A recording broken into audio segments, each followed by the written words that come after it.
Hello everyone, welcome back your YouTube channel Dwarka studies. और आज हम पढ़ने जा रहे हैं class 10th SST chapter first Europe में राष्ट्रवाद, जहां पर हम सपोर्ट मटेरियल से गवर्नमेंट स्कूल्स की सीबीएसई की सपोर्ट मटेरियल से चैप्टर को डीपली एक्सप्लेन करने जा रहे हैं, यानी कि अच्छे से समझेंगे। यहाँ पर सबसे पहले हम चैप्टर के नेम से स्टार्ट करते हैं, यानी कि यूरोप में राष्ट्रवाद। यहाँ पर सबसे पहले जो मतलब होगा राष्ट्रवाद का, सबसे पहले इसे समझेंगे। यानी कि जो राष्ट्रवाद का मतलब होता है, इसमें हमारे मन के अंदर किसी भी एक देश के, उस देश के व्यक्ति के अंदर अपने देश के प्रति जो प्यार की भावना होती है, उसे हम क्या कहते हैं? राष्ट्रवाद कहते हैं, यानी कि नेशनलिज्म। जब हम अपने देश के लिए किसी भी चीज के लिए अग्रसर होते हैं, सबसे आगे होते हैं, तो उसे राष्ट्रवाद की भावना कहा जाता है।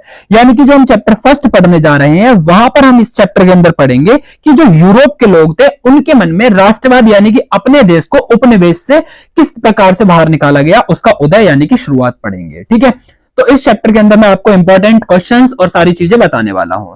जैसा कि ये जो चैप्टर था, वो फ्रेडरिक सोरियो ने स्टार्टिंग में इन्होंने क्या लिखा था? फ्रेडरिक सोरियो यहाँ के एक लेखक थे और इतिहासकार थे। इन्होंने एक बार स्वप्न देखा, यानी कि सपना देखा, जो कि आपके एनसीईआरटी की बुक पुस्तक में बताया हुआ है। इन्होंने स्वप्न में देखा कि 1848 में एक फ्रांसीसी कलाकार यानी कि फ्रेडरिक सोरियो ने 4 चित्रों की एक श्रृंखला बनाई, यानी कि एक सीरीज बनाई, और इनमें उसने सपनों का एक संसार रचा था। यानी कि सपने देखते देखते एक दुनिया रच दी, जो उसके शब्दों में जनतांत्रिक और सामाजिक गणतंत्र से मिलकर के बना था। और इस श्रृंखला के पहले चित्र में यूरोप और अमेरिका के लोग दिखाए गए हैं, और वहां पर सभी उम्र के लोग हैं, सभी सामाजिक वर्ग के हैं, यानी कि सभी जातियों और सभी धर्मों से लोग एक किसी लंबी लाइन में, यानी कि कतार में, महिला हो पुरुष हो, सब अपनी स्वतंत्रता की प्रतिमा की वंदना करते हुए जा रहे हैं, है ना। और प्रतिमा जो है, वहां पर जो मूर्ति बनी हुई है, आप बुक में देखेंगे, मूर्ति के एक हाथ में ज्ञानोदय की मिसाल है और दूसरे हाथ में अधिकारों का घोषणा पत्र। याद रखना, मूर्ति के एक हाथ में क्या है? ज्ञान उदय की मिसाल, और दूसरे हाथ में मनुष्यों के अधिकारों का घोषणा पत्र, यानी कि आप एक तरीके से कह सकते हैं उसे संविधान है उनके हाथ में। और प्रतिमा के सामने कई सारे लोग पड़े हुए हैं, जिन्हें निरंकुश संस्थानों के ध्वस्त अवशेष बिखरे हुए कहा गया है। यानी कि यहां पर जिन लोगों ने उन पर शासन किया था, उन लोगों को परेशान किया था, टॉर्चर किया था, उन लोगों की वहां पर क्या पड़ी हुई है? अवशेष पड़े हुए हैं। ठीक है, और साइड में देखेंगे आप 1979 में फ्रांसीसी एवं राष्ट्रवाद कैसे हुआ था। यानी कि अगर आप पृथ्वी पर सबसे पहले ये बात करेंगे कि हमारी पृथ्वी पर सबसे पहला देश यानी कि राष्ट्र ऐसा कौन सा था जिसने स्वतंत्रता प्राप्त करी थी, तो उसका आंसर हमेशा होगा फ्रांस था, है ना। और उस ही फ्रांस के बारे में आज हम राष्ट्रवाद पढ़ने जा रहे हैं कि उन लोगों ने किस प्रकार अपने आप को स्वतंत्र करवाया था। फ्रांसीसी क्रांति से जो राजनीतिक और संवैधानिक बदलाव हुए, उनसे प्रभुसत्ता राजतंत्र से निकल करके कहां पर हो गई? फ्रांसीसी नागरिकों के समूह में हस्तांतरित हो गई। यानी कि इसका मतलब यह हुआ कि भाई पहले के समय पर जो सत्ता यानी कि पावर, जो शक्ति किसके हाथों में थी? राजा महाराजाओं के हाथों में थी। अब वो वहां से निकल करके लोगों के, वहां के फ्रांस के नागरिकों के हाथों में आ गई है। ठीक है, यानी कि वहां पर लोकतंत्र आ गया है। क्रांति यानी कि रिवॉल्यूशन, लड़ाई हुई। उन्होंने घोषणा की कि अब लोगों के द्वारा राष्ट्र का गठन होगा और वे ही उसकी नियति करेंगे। यानी कि अब देश को कौन बनाएगा? लोग ही बनाएंगे और अपने तरीके से अपने देश को चलाएंगे। 19वीं सदी के दौरान राष्ट्रवाद एक ऐसी, जब 19वीं सेंचुरी चल रही थी, उस समय पर जो राष्ट्रवाद था, नेशनलिज्म था एक तरीके से, वो एक ऐसी ताकत बनकर के उभरा जिसने यूरोप के राजनीतिक और मानसिक जगत में भारी परिवर्तन ला दिए। जो ये फ्रांस देश है, ये एक किस महाद्वीप के अंदर आता है? यूरोप महाद्वीप के अंदर आता है। और ये कहा जाता है कि जब फ्रांस छींकता है तो पूरे के पूरे यूरोप को क्या हो गया? जुकाम हो गया। यानी कि राष्ट्रवाद को, फ्रांस के अंदर राष्ट्रवाद को देख करके पूरे यूरोप के अंदर राष्ट्रवाद की भावना लोगों के मन में धीरे धीरे बढ़ने लगी। यानी कि मानसिक जगत में भारी परिवर्तन आने लगे। हर एक देश ये चाहने लगा कि हमें भी अब क्या होना चाहिए? राष्ट्रवाद करके अपने देश को स्वतंत्रता दिलानी चाहिए। और इन परिवर्तनों से अंततः यूरोप के बहुराष्ट्र वंशजियों साम्राज्यों के स्थान पर, जहां पर पहले राजा महाराजाओं के स्थान पर राष्ट्र राज्य का उदय हुआ। यानी कि वहां पर देश बने, राज्य बने और उनकी स्थापना हुई। राष्ट्रवाद राज्य न केवल उसके शासकों बल्कि उसके अधिकांश नागरिकों की एक साझा पहचान का भाव और साझा इतिहास का या विरासत की भावना थी। ठीक है, आगे पढ़ते हैं। सबसे इंपॉर्टेंट मैं आपको साथ साथ बताता चलूंगा कि जो ये राष्ट्रवाद हुआ, जो ये नेशनलिज्म हुआ, इसके उदय यानी कि पैदा होने के ऐसे कौन से कारण थे जिनकी वजह से राष्ट्रवाद हुआ था। क्लियर हो गया। यानी कि निरंकुश शासन व्यवस्था, निरंकुश शासन व्यवस्था यानी कि वहां की जो सरकार थी वो लोगों पर अपने तरीके से अत्याचार करती थी और उनकी बात को नहीं सुनती थी। अब जब सरकार लोगों की बात नहीं सुनेगी तो ऑब्वियसली क्या होना है, उस समय पर लोग राष्ट्रवाद ही करेंगे। ठीक है। दूसरी बात कि उदारवादी विचारों का प्रसार था। आपको पता होगा, आपने क्लास 9th में पढ़ा था, उदारवाद, रेडिकलवाद, परिवर्तनवादी, यानी कि ये सभी एक विचारधाराएं होती थी। मतलब इन विचारधाराओं के लोग इस देश के अंदर हुआ करते थे, तो इन लोगों की मात्रा बढ़ रही थी और बाकी जो दूसरी विचारधारा के लोग थे उन लोगों को इनकी बातें अच्छी नहीं लगती थी, जिसके कारण क्या हुआ, राष्ट्रवाद उदय हुआ। तीसरा पॉइंट कहता है हमारा कि स्वतंत्रता के लिए लोगों ने क्या किया, राष्ट्रवाद किया, सब लोगों को समानता दिलाने के लिए। और तीसरा बंधुत्व का नारा, बंधुत्व यानी कि भाईचारा है ना, जिससे कि लोगों के बीच में एक समानता आ जाए, एक भाईचारा पैदा हो, जिसके लिए लोगों ने राष्ट्रवाद उदय किया। और तीसरा शिक्षित मध्य वर्ग की इसमें सबसे ज्यादा भूमिका रही। भाई राष्ट्रवाद शुरू करने के लिए सबसे ज्यादा जो अहम भूमिका निभाई वो किस लोगों ने निभाई थी, जो लोग पढ़े लिखे थे। ठीक है। और अब पढ़ते हैं हम जो यूरोप में, यानी कि पूरे के पूरे यूरोप के अंदर जो राष्ट्रवाद हुआ उसका क्रमिक विकास किस प्रकार हुआ, यानी कि किस प्रकार सबसे पहले क्या हुआ, फिर क्या हुआ, फिर क्या हुआ। देखो सबसे पहला हुआ फ्रांसीसी क्रांति, और फ्रांसीसी क्रांति 1789 के अंदर हुई, यानी कि 1789 में होती है। फ्रांसीसी क्रांति के बाद में दूसरी जो हमारी होती है उसे कहते हैं नागरिक संहिता। नागरिक संहिता 1804 में होती है, जिसका दूसरा नाम नेपोलियन की संहिता भी होता है। यानी कि संहिता का अर्थ यहां पर कानून होते हैं। नेपोलियन ने कुछ नियम, कुछ कानून बनाए थे, इसलिए इस रूल को नागरिक संहिता के साथ साथ नेपोलियन की संहिता भी कहा जाता है। और ये 1804 में गठित हुई थी, और इसलिए ये क्वेश्चन भी हमारा इंपॉर्टेंट है। फिर इसके बाद में तीसरा वियना की संधि होती है, संधि यानी कि एक मीटिंग 1815 में। और चौथा उदारवादियों की क्रांति होती है 1848 में सॉरी। फिर इसके बाद में लास्ट के दो जो टॉपिक है हमारे, जर्मनी का एकीकरण और इटली का एकीकरण, मोस्ट इंपॉर्टेंट क्वेश्चंस हैं आपके एग्जाम के अंदर, आपको जरूर देखने के लिए मिलने वाले हैं। ठीक है, जो जर्मनी का एकीकरण और इटली का एकीकरण। ठीक है, अब स्टार्ट करते हैं हम यहाँ पर फ्रांसीसी क्रांति एवं राष्ट्रवाद। देखो जो फ्रांस के अंदर, इसको सबसे पहले जब भी आप पढ़ रहे होंगे उस समय पर आप क्वेश्चन पर ज्यादा अपना ध्यान केंद्रित करेंगे, यानी कि क्वेश्चन क्या पूछ रहा है आपसे। सबसे पहला क्वेश्चन है हमारा यहाँ पर कि फ्रांस में क्रांति किस प्रकार हुई और राष्ट्रवाद किस लिए हुआ था। यानी कि उन लोगों ने क्रांति यानी लड़ाई, नेशनल रिवॉल्यूशन, और राष्ट्रवाद नेशनलिज्म किस लिए किया, क्योंकि वह लोग चाहते थे कि जो सरकार बनेगी वो कैसी होगी, संविधान पर आधारित होगी, यानी कि कॉन्स्टिट्यूशन बेस्ड गवर्नमेंट होने वाली है उनके यहाँ पर। ठीक है। और दूसरा रीजन क्या था कि वे लोग चाहते थे सभी लोगों को समानता मिले, स्वतंत्रता मिले और बंधुत्व जैसे विचार थे, जिनके कारण फ्रांसीसी क्रांति उत्पन्न होती है। तीसरा, जब फ्रांसीसी क्रांति हुई उसके बाद में नया फ्रांसिस का झंडा लहराया गया। चौथा, नेशनल असेंबली, जैसे कि हमारे भारत के अंदर क्या गठित किया गया, जैसे क्या गठित किया जाता है, संसद होती है, वैसे उनके यहाँ पर नेशनल असेंबली का गठन होता है। और देश के अंदर के, आंतरिक मतलब अंदर के आयात में भी आती है, यानी कि एक्सपोर्ट इंपोर्ट शुल्क जो यानी कि टैक्स जो होता था उसको पूरी तरीके से खत्म कर दिया। और जो माप तौल की, मेजरमेंट की जो व्यवस्था होती थी वो बिल्कुल सेम कर दी सब जगह पर, पूरे फ्रांस में। ठीक है। और फ्रेंच को, वहां की जो फ्रांस की मेन भाषा कौन सी बना दी गई, फ्रेंच वहां की साझा भाषा बना दी गई। ये कुछ पॉइंट होंगे जो आप एग्जाम के अंदर direct point two point answer कर सकते हैं, जिनमें आपको फुल मार्क्स मिलेंगे। ठीक है। अब जो सेकंड टॉपिक था हमारा, जो अभी हमने जस्ट देखा, यानी कि नागरिक संहिता। नागरिक संहिता को क्या कहा जाता है, मैंने जस्ट अभी आपको बताया, यानी कि नेपोलियन की संहिता भी इसे कहा जाता है। क्लियर हो गया।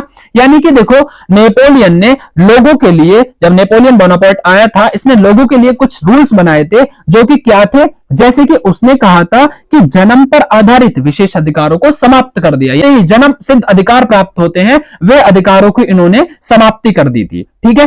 और दूसरा, कानून के सामने समानता, संपत्ति के अधिकार को सुरक्षित किया गया, यानी कि गवर्नमेंट की नजरों में किसी के पास जो भी प्रॉपर्टी होगी उसे सुरक्षा प्रदान की गई गवर्नमेंट के द्वारा। ठीक है। और प्रशासनिक विभाजनों को सरल बनाया गया, यानी कि गवर्नमेंट का जो डिवीजन होगा, है ना, उसको क्या कर दिया गया, इजी कर दिया गया। और सामंती व्यवस्था को समाप्त, यानी कि जो जमींदारों की व्यवस्था होती थी उसको खत्म कर दिया गया। किसानों के भूदासत्व का मतलब जो भूमि पे करने वाले दास यानी कि नौकर होते हैं, और जागीरदारों से उनके शुल्क यानी उनसे उन पर जो टैक्स लगता था उसकी मुक्ति दिलवा दी इन लोगों को। और पॉइंट हमारा, शहरों में जो कारीगरों की श्रेणी थी, यानी कि जो शहरों में जो लोग कारीगर थे, जो काम करते थे, उन पर जो नियंत्रण होता था उनके मालिकों का, उस नियंत्रण को खत्म कर दिया। क्योंकि लोग जो होते थे वहां के जो, यानी कि जो उद्योगों के जो मालिक हुआ करते थे, उद्योगपति हुआ करते थे, वो लोगों से समय के हिसाब समय से ज्यादा काम करवाते थे और उन्हें उनके हिसाब से वेतन नहीं दिया करते थे, अपना नियंत्रण जमा कर रखते थे। उस नियंत्रण को नेपोलियन की इस व्यवस्था के तहत खत्म कर दिया गया।